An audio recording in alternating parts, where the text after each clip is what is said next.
Remember this annoying little thing from WandaVision? Want to know something a little bit more annoying than this?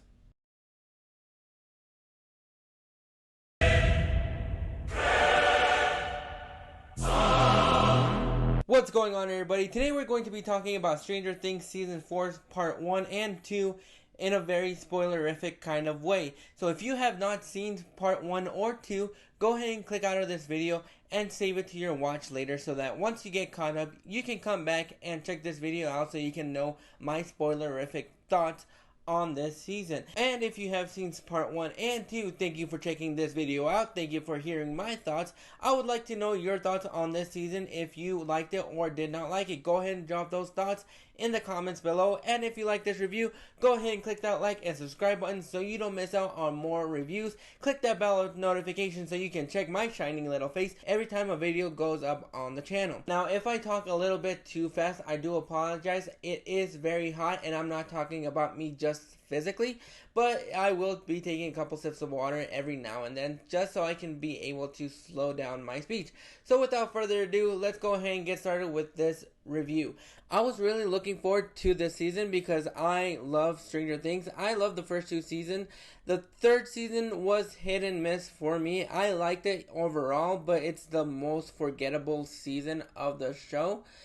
And I was really looking forward to this season. And this season picks up about a year later after the last season ended. And the Byers have moved out of Hawkins. Elle and Will are trying to adjust to a new school. Elle especially because she doesn't have Hopper around anymore. Lucas has ditched his best friends to become one of the popular kids. Mike and Dustin, still go on like nothing has happened, playing their D&D games without Lucas and adding their new friend Eddie, played by Joseph Quinn. Nancy and Jonathan are trying to play the long-distance relationship, and so is Mike and Elle, and Steve and Robin are still platonic friends. They're all caught up. So I was really looking forward to this season, and I stayed away from trailers as I possibly could, and I was well for it. I thought this was a fantastic season. From beginning to end, there were a lot of great twists and turns, and I really enjoyed this season as a whole. One of the biggest things that really dragged the season down a little bit for me, and it's probably one of the negatives that I have, but the whole rescue mission between Joyce and what's-his-face, I wasn't really invested in that all too much. I thought that dragged this whole thing down, especially everything going on in Russia. That aspect of the season didn't really vibe with me. Wasn't all that invested. Probably because I kind of wish they kept Hopper dead. Said there is a lot going on in this season because everybody is split up. Everybody has their own little side story, and to a degree that kind of works. Sometimes when you have lovable characters like these, you kind of don't want to see them get split up, because the side story that characters go on are either more interesting or less interesting. This season, I thought they found a perfect balance of having those side stories, but also not going way too much off the deep end, because these are the same characters that you all love, especially with new characters that really give the whole season a wonderful tone, and I thought it was just well written. And I think Vecna for a villain is a lot more interesting and a lot more fulfilling than the Demogorgons. I do love the Demogorgons in the past 2 seasons, but for the most part, they weren't the things that really latched onto me within those 3 seasons. I think the chemistry between all the kids in this season, now adults, are really fun. I think this is some season that is both wonderful and heartbreaking, because even though this season as a whole is Josie approved, Josie approves of this whole season. However, he does not approve of the last hour of this season, because it felt like the Duffer Brothers literally just rammed their fist into my chest, ripped my heart out, and showed it to me the way Disney does it. And that was well done. I condemn that. That was brilliantly done.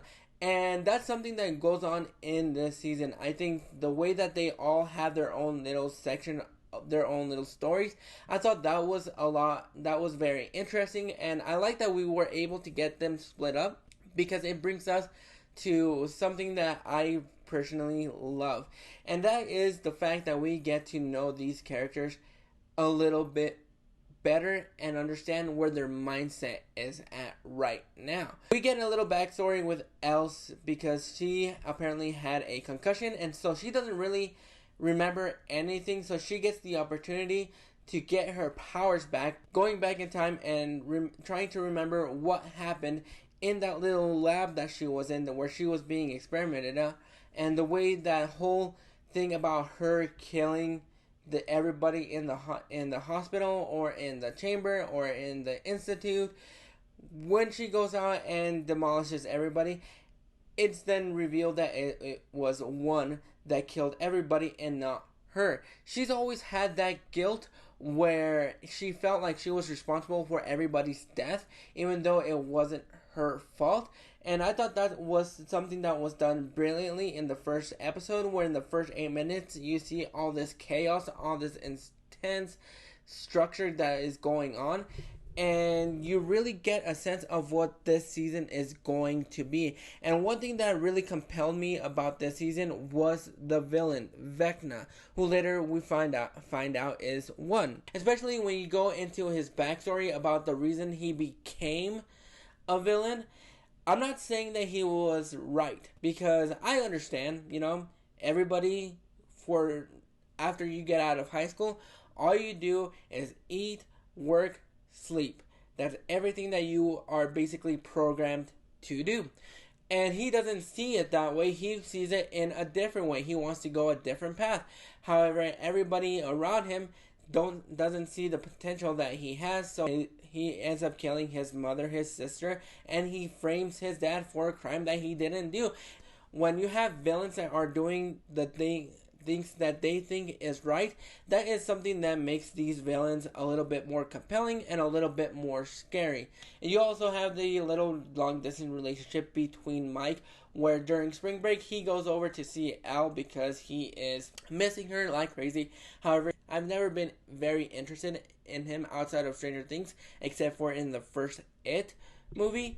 But I thought he did a wonderful job, especially in that last hour where he's talking to Elle, where she's trapped by Vecna or one, and he's confessing his love for her. I get that. I've been in that spot where it's not so much about whether I've been afraid of saying I love you to my significant other, which I don't have at the current moment, but that's a story for another day.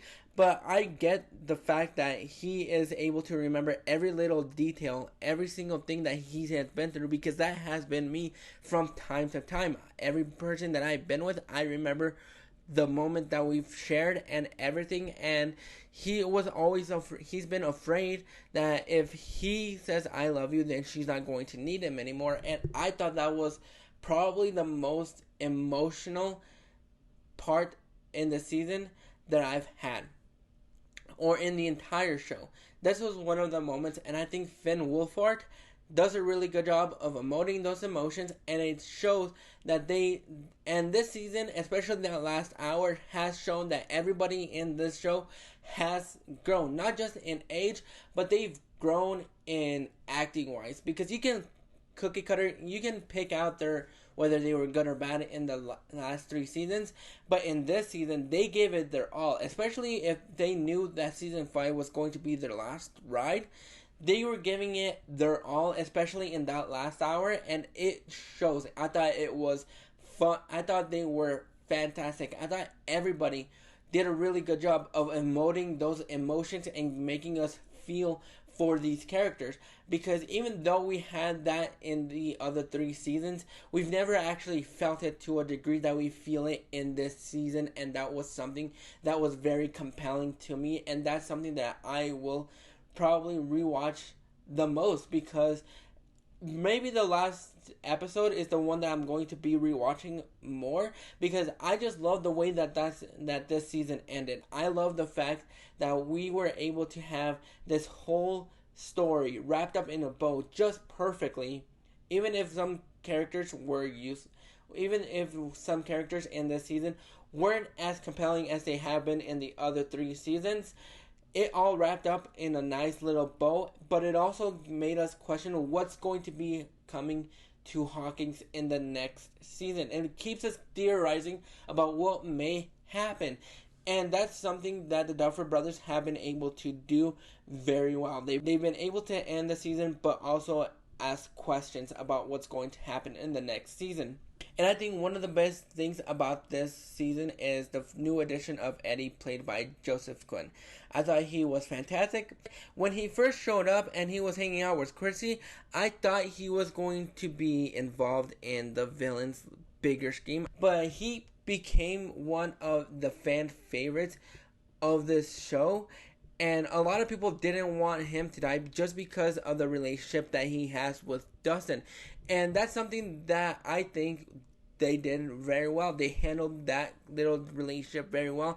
They showed us the relationship between Steve and Dustin in the second season and going into the third season.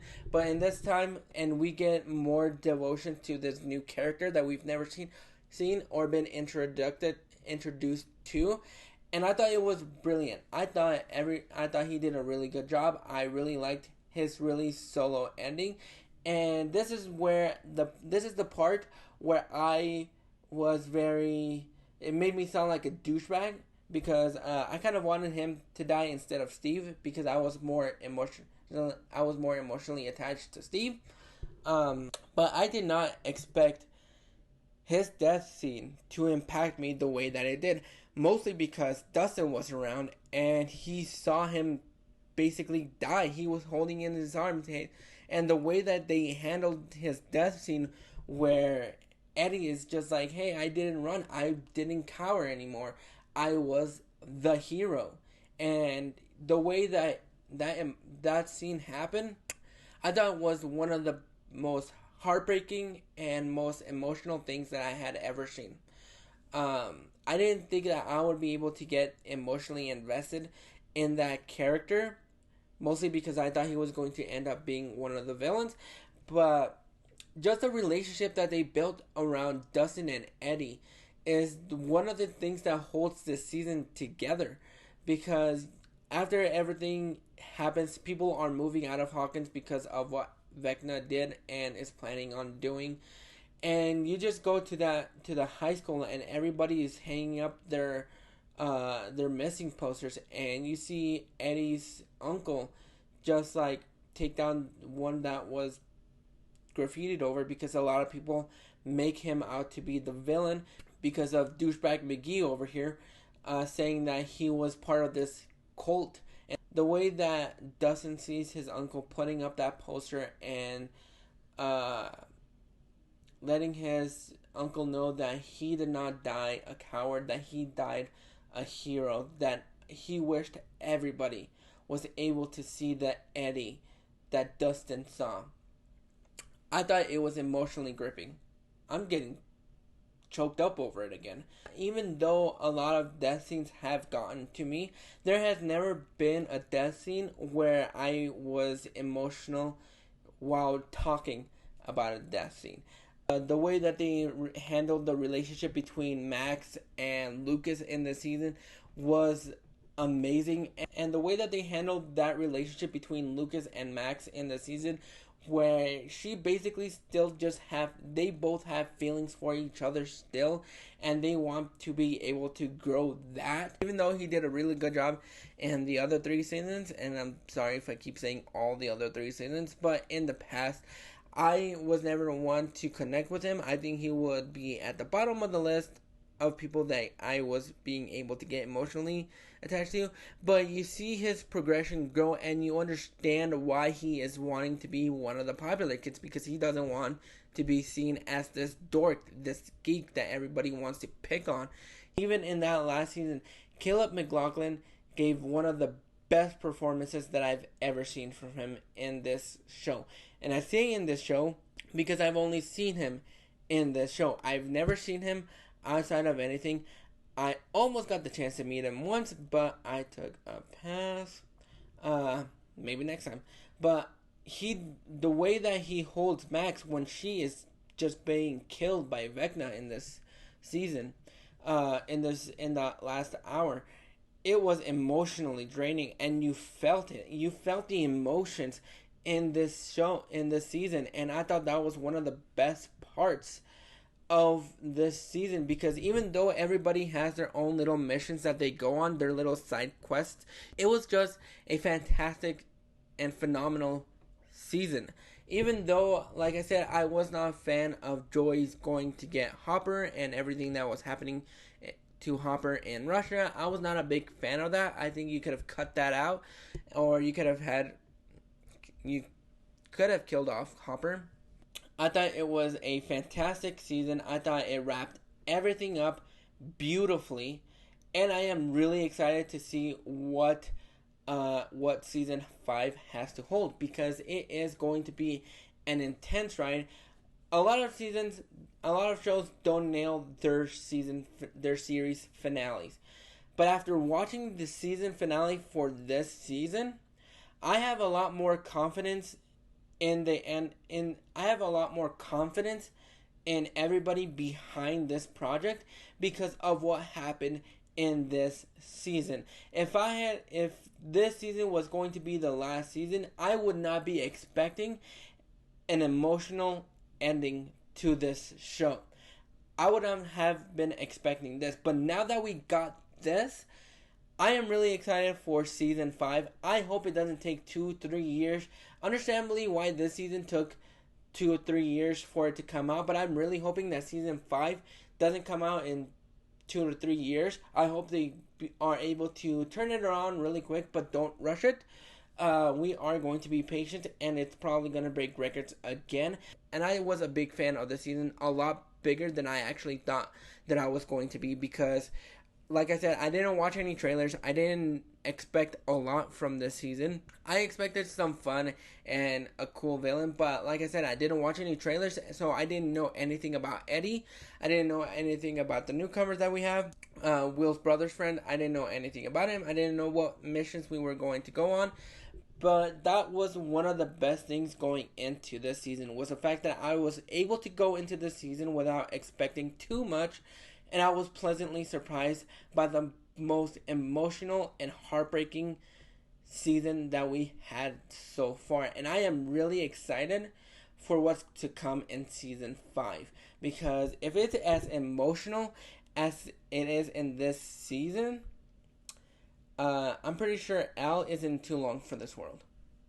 Just saying. But those are my thoughts on this season. I thought it was fantastic. I was emotionally gripped from beginning to end. The kills in this season were great. They were great to see, and they were really unnerving in a way. Just hearing the bones crack, the way the eyes go into the back of the skull, I thought it was all fantastic. What is your favorite season, episode, character? Leave all those things down below. Let me know all that down below in the comments, and I'll see you guys later on Josie's Reviews.